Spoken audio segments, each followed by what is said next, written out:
Magandang umaga at happy Friday sa ating lahat. Ito po ang ating latest weather update ngayong araw, March 13, 2026. Meron pa rin po tayong binabantayan na bagyo at ito po'y nasa labas ng ating area of responsibility, itong si Tropical Depression Nuri, at ito po'y nasa layong 1,580 kilometers sa silangan ng northeastern Mindanao. Sa ngayon nga po, hindi na po natin ito inaasa na papasok pa ng PAR at hindi na po ito nagdadala ng mga epekto sa ating bansa. Samantala, umiihi po ang ating amihan kaya't magiging malamig po yung ating panahon ngayong araw at sa susunod pa na mga araw. Inaasahan nga po natin itong amihan ay nakakaapekto naman sa may malaking bahagi ng Luzon and sa may Visayas.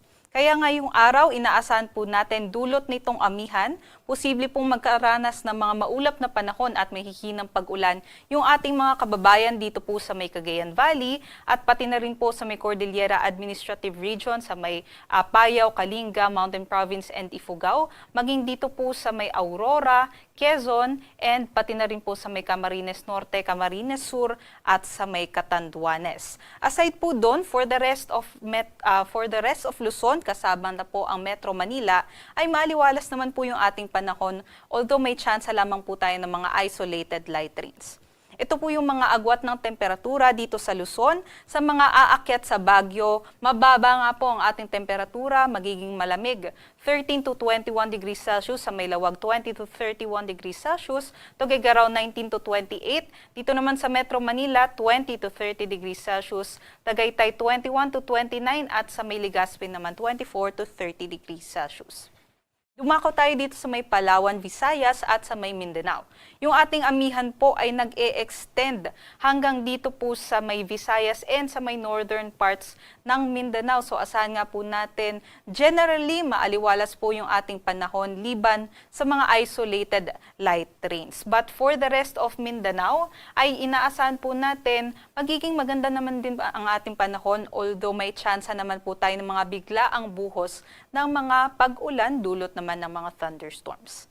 Para po sa agwat ng temperatura dito sa may Iloilo, Cebu, Tacloban at sa may Cagayan de Oro, expect po natin between 24 to 31 degrees Celsius. But matataas naman po yung ating temperatura sa may Zamboanga, 25 to 33 at sa may Davao, 24 to 32 degrees Celsius. Sa may Palawan naman, 25 to 32 sa Puerto Princesa at 26 to 31 degrees Celsius naman sa may Kalayaan Islands. At dahil nga po malakas yung ating amihan ngayon, matataas din po yung ating mga pag-alon. Kaya't meron po tayong nakataas na gale warning dito po sa may seaboards ng Northern Luzon. Bawal pong pumalaot yung ating mga kababayan dyan.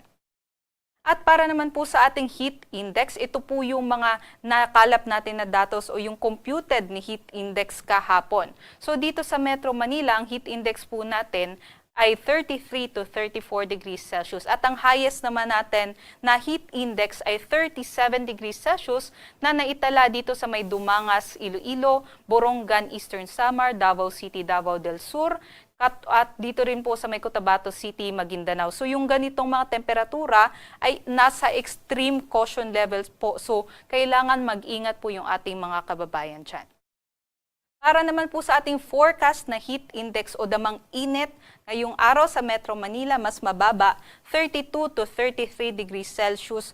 Ngunit nasa extreme caution category pa rin po yan. So especially po pagdating po ng noon time hanggang sa hapon, kailangan magdala po tayo ng mga payong panangga sa init at huwag po natin kalimutan na uminom ng tubig para iwas po sa heat stress. Pinakamatataas naman po na heat index, posible po ngayong araw, 37 degrees Celsius.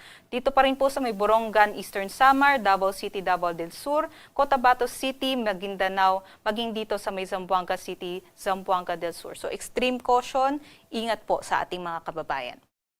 Para sa Kalakhang, Maynila, ang araw po ay sisikat ngayong 6:05 a.m. at lulubog naman po mamayang 6:06 p.m.